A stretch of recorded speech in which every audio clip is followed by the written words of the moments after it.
মুরলির তারিখ 11 এপ্রিল 2025। মুরলির শিরোনাম, এখন এই নাটক সম্পূর্ণ হতে চলেছে, তোমাদের ঘরে ফিরে যেতে হবে, তাই এই দুনিয়ার থেকে আসক্তি মিটিয়ে ফেলো, ঘরকে এবং নতুন রাজ্যকে স্মরণ করো। প্রশ্ন, দানের মহত্ব অর্থাৎ মহিমা কখন থাকে? তার রিটার্ন কোন বাচ্চারা প্রাপ্ত করে? উত্তর, দানের মহত্ব তখনই থাকে যখন দান করে দেওয়া জিনিসের প্রতি মোহ থাকে না। দান দিয়ে যদি পুনরায় তা স্মরণে আসে তবে তার রিটার্ন ফল প্রাপ্ত করতে পারবে না। দান দেওয়াই হয় পরজন্মের জন্য, তাই এই জন্মে তোমাদের কাছে যা কিছু আছে তার থেকে মোহমুক্ত হয়ে যাও। ট্রাস্টি হয়ে রক্ষা বা দেখাশোনা করো। এখানে তোমরা ঈশ্বরীয় সেবায় যা কিছুই দাও, হাসপাতাল বা কলেজ খোলো, তাতে অনেকের কল্যাণ হয়, তার পরিবর্তে 21 জন্মের জন্য ফল প্রাপ্ত হয়। ওম শান্তি। বাচ্চাদের কি নিজেদের ঘর এবং নিজেদের রাজধানী স্মরণে রয়েছে? এখানে যখন বসো তখন বাইরের ঘরদুয়ার, কাজকর্ম ইত্যাদির চিন্তা আসা উচিত নয়। ব্যাস, শুধু নিজের ঘর অর্থাৎ শান্তিধামই স্মরণে আসবে। এখন এই পুরানো দুনিয়ার থেকে নতুন দুনিয়ায় ফেরত যেতে হবে, এই পুরানো দুনিয়া সমাপ্ত হয়ে যাবে। আগুনে সবকিছু সাহা হয়ে যাবে। যা কিছু এই চোখে দেখছ, মিত্র সম্বন্ধীয় ইত্যাদি, এই সব কিছুই সমাপ্ত হয়ে যাবে। এই জ্ঞান বাবা আত্মাদের বোঝান। বাচ্চারা, এখন তোমাদের নিজেদের ঘরে ফিরে যেতে হবে। নাটক সম্পূর্ণ হতে চলেছে। এ হলই 5000 বছরের চক্র। জগৎ তো রয়েছেই অপরিবর্তিত, কিন্তু তার আবর্তন করতে 5000 বছর লেগে যায়। যে সকল আত্মারা রয়েছে তারা সকলেই ফিরে চলে যাবে। এই পুরানো দুনিয়াই সমাপ্ত হয়ে যাবে। প্রতিটি কথা বাবা অত্যন্ত ভালোভাবে বোঝান। কেউ কেউ এমন দুর্ভাগা হয় যে শুধুই নিজেদের সম্পত্তি হারিয়ে ফেলে। ভক্তিমার্গেও তো দান পুণ্য করে, তাই না? কেউ ধর্মশালা তৈরি করে, কেউ হাসপাতাল তৈরি করে, তাদের বুদ্ধিতে থাকে যে এর ফল পরজন্মে পাব। কোনো আশা বা ইচ্ছা ব্যতীত অনাসক্ত হয়ে কেউ করে, এমন হয় না। অনেকেই বলে, ফলের ইচ্ছা আমরা রাখি না। কিন্তু না, ফল অবশ্যই প্রাপ্ত হয়। মনে করো, কারোর কাছে পয়সা আছে, তার থেকে সে কিছু দান করে দিল, তখন এটা তার বুদ্ধিতে থাকে যে এর ফল আমি পরজন্মে পাব। যদি মোহ থাকে, এই জিনিস আমার, এমন মনে করলে তবে ওখানে অর্থাৎ পরজন্মে আর পাবে না। দান দেওয়াই হয় পরজন্মের জন্য। যখন দ্বিতীয় জন্ম হয় তখন এই জন্মে মোহ কেন রাখো? এই জন্য ট্রাস্টি করা হয় যাতে মোহ কেটে যায়। যদি কেউ ভালো ধনী ব্যক্তির ঘরে জন্ম নেয় তখন বলা হয় যে সে ভালো কর্ম করেছে। কেউ রাজারানীর ঘরে জন্ম নেয় কারণ দান পুণ্য করেছে, কিন্তু সেটা হলো অল্প সময়ের অর্থাৎ এক জন্মের কথা। এখন তোমরা এই পড়াশোনা করছ। তোমরা জানো যে এই পড়ার মাধ্যমেই আমাদের এমন হতে হবে, তাই দৈবী গুণ ধারণ করতে হবে। এখানে যে দান করো তার দ্বারাই আধ্যাত্মিক ইউনিভার্সিটি, হসপিটাল খোলা হয়। দান করে আবার তার থেকে মমত্ব মিটিয়ে ফেলা উচিত, কারণ তোমরা জানো যে আমরা ভবিষ্যতে 21 জন্মের জন্য বাবার কাছ থেকে প্রাপ্ত করি। বাবা ঘরবাড়ি ইত্যাদি তৈরি করেন, এ হল অস্থায়ী। তা না হলে এত সব বাচ্চা কোথায় থাকবে? সকলে দান করে শিব বাবাকে। তিনি হলেন ধনী। তিনি এনার দ্বারাই এসব করান। শিব বাবা রাজত্ব করেন না, স্বয়ংই হলেন দাতা। ওনার মোহ কিসের মধ্যে থাকবে? বাবা এখন শ্রীমত দেন যে মৃত্যু সামনে উপস্থিত। আগে তোমরা কাকে দিতে, তখন মৃত্যুর কোনো কথা ছিল না। এখন বাবা যখন এসেছেন তখন পুরানো দুনিয়ায় বিনাশ প্রাপ্ত হবে।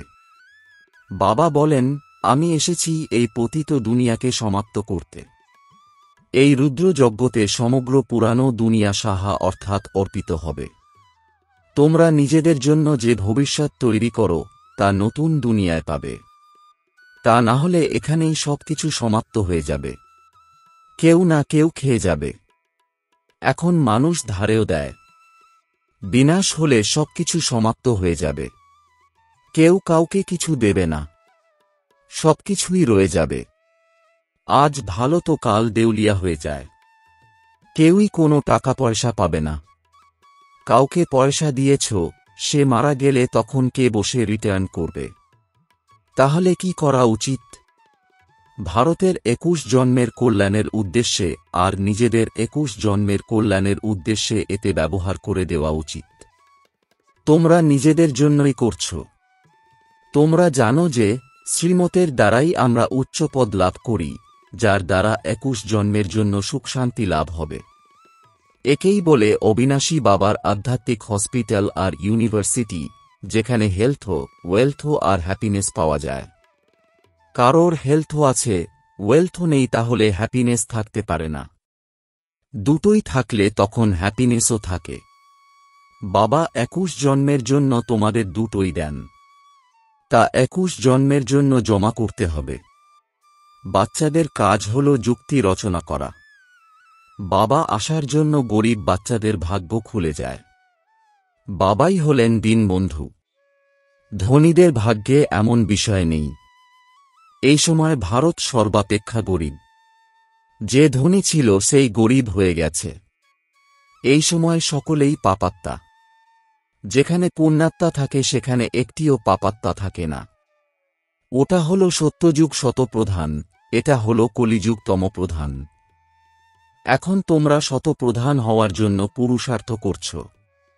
বাচ্চারা, বাবা যখন তোমাদের স্মরণ করান তখন তোমরা জানতে পারো যে বরাবর আমরাই স্বর্গবাসী ছিলাম। পুনরায় আমরা 84 জন্ম নিয়েছি।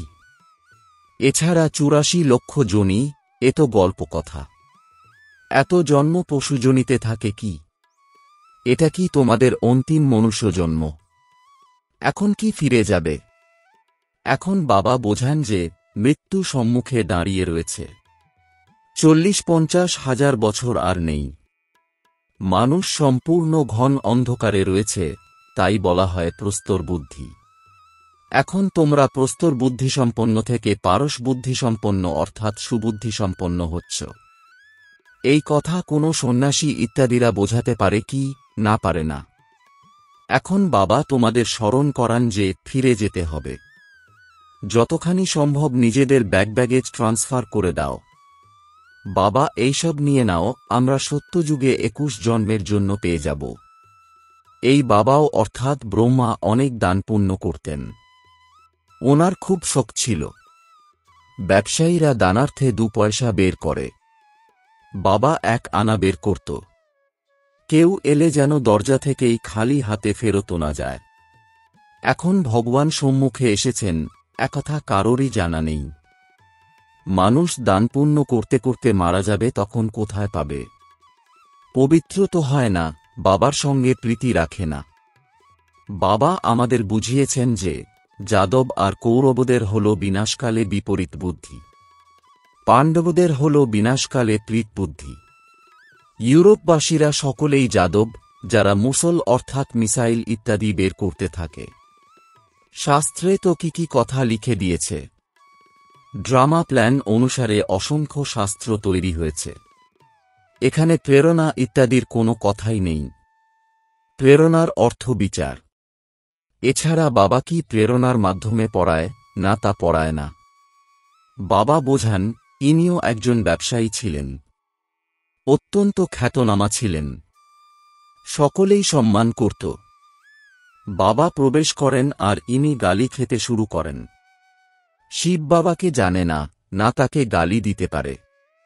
গালি ইনি অর্থাৎ ব্রহ্মা খান।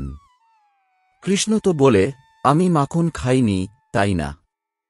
ইনিও বলেন যে কাজ তো সব কিছু বাবা করে, আমি কিছুই করি না। জাদুকর তো তিনি, আমি কি জাদুকর? না, তা নয়। শুধুই এনাকে গালি দিয়ে দেয়। আমি কাউকে তাড়িয়ে দিয়েছি কি? কাউকে বলিনি যে তুমি পালিয়ে চলে এসো। আমি তো ওখানেই ছিলাম, এরা নিজেরাই পালিয়ে এসেছে। শুধুই দোষ দিয়েছে। কত গালি খেয়েছে, কি কথা শাস্ত্রতে লিখেছে। বাবা বোঝান, এ আবারও ঘটবে। এসব হল জ্ঞানের কথা। কোনো মানুষ কি এমন করতে পারে না পারে না।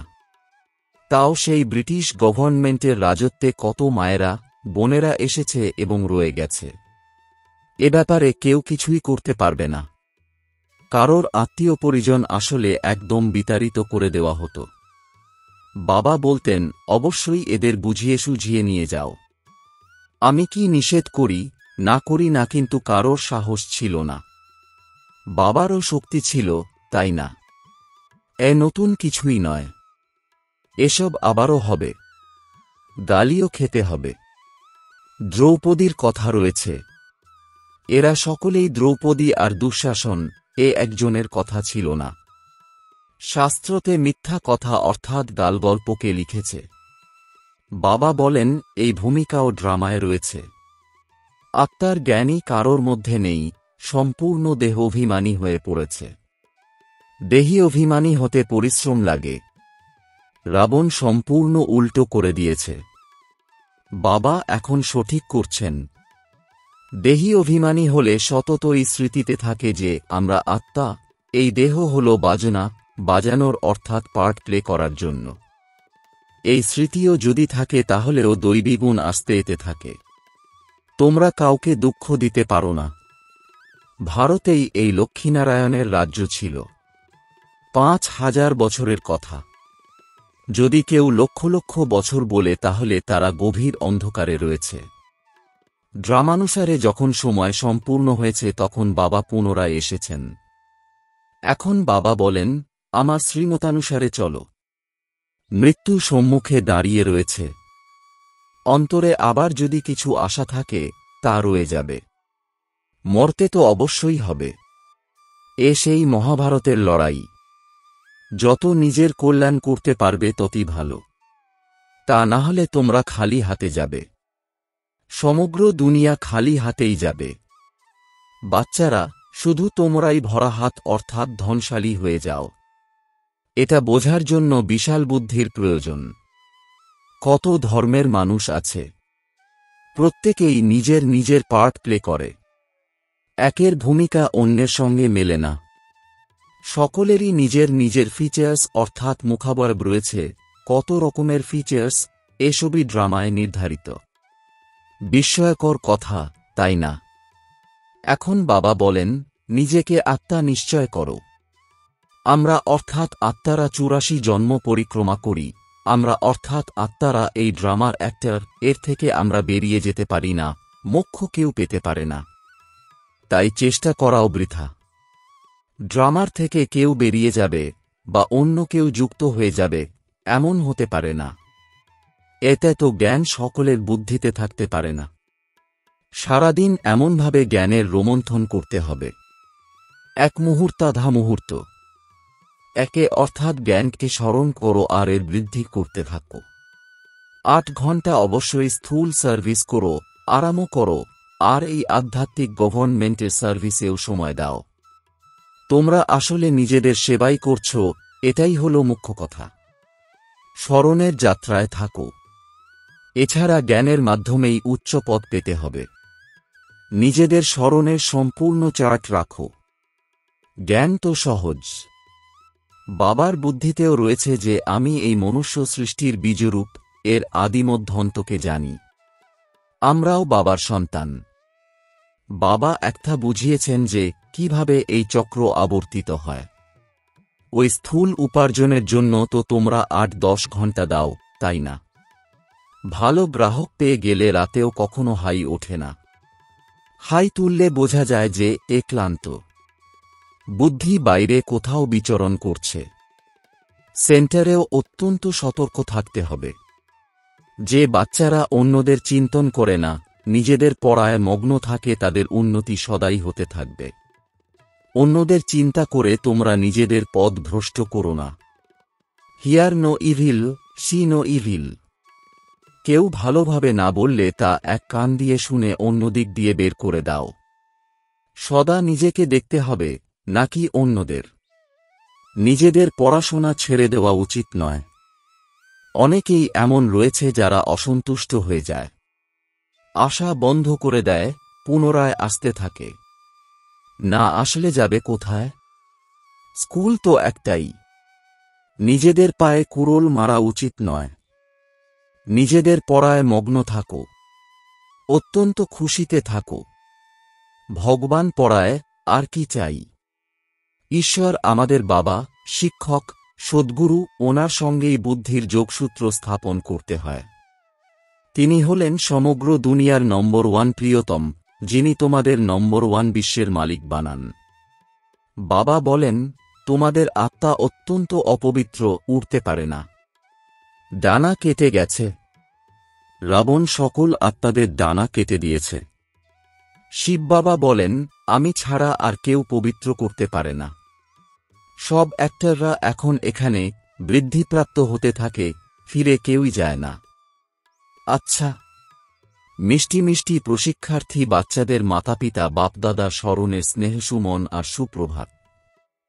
আত্মাদের পিতা তাঁর আত্মারূপী বাচ্চাদেরকে জানাচ্ছেন নমস্কার। ধারণার জন্যে মুখ্য সার: 1. নিজের চিন্তন আর পড়ায় মগ্ন থাকতে হবে। অন্যদের দেখবে না। যদি কেউ ভালোভাবে কথা না বলে তাহলে এক কান দিয়ে শুনে অন্য দিক দিয়ে বের করে দিতে হবে।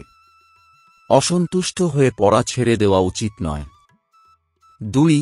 জীবিত থাকতেই সবকিছু দান করে স্বয়ং মোহমুক্ত হয়ে যেতে হবে। ট্রাস্টি হয়ে সবকিছু উইল করে দিয়ে হালকা থাকতে হবে। দেহী অভিমানী হয়ে সমস্ত দৈবী গুণ ধারণ করতে হবে। বরদান: ভিন্নতাকে দূর করে ঐক্য নিয়ে এসে সত্যিকারের সেবাধারী ভব। এর বিস্তার: ব্রাহ্মণ পরিবারের বিশেষত্ব হল অনেকের মধ্যে থেকেও এক হয়ে থাকা। তোমাদের একটার দ্বারাই সমগ্র বিশ্বে এক ধর্ম, এক রাজ্যে স্থাপনা হয়। এই জন্য বিশেষ অ্যাটেনশন দিয়ে ভিন্নতাকে সমাপ্ত করে আর একটা নিয়ে এসো, তখন বলা হবে সত্যিকারের সেবাধারী। সেবাধারী নিজের প্রতি নয়, কিন্তু সেবার প্রতি হয়। নিজের সব কিছু সেবার প্রতি সাহা করে। যেরকম সাকার বাবা সেবাতে নিজের হাড় পর্যন্ত সাহা করেছিলেন, এরকম তোমাদের প্রত্যেক কর্মেন্দ্রিয় দ্বারা সেবা হতে থাকবে। স্লোগান: পরমাত্ম প্রেমে হারিয়ে যাও, তাহলে দুঃখের দুনিয়া ভুলে যাবে। ওম শান্তি।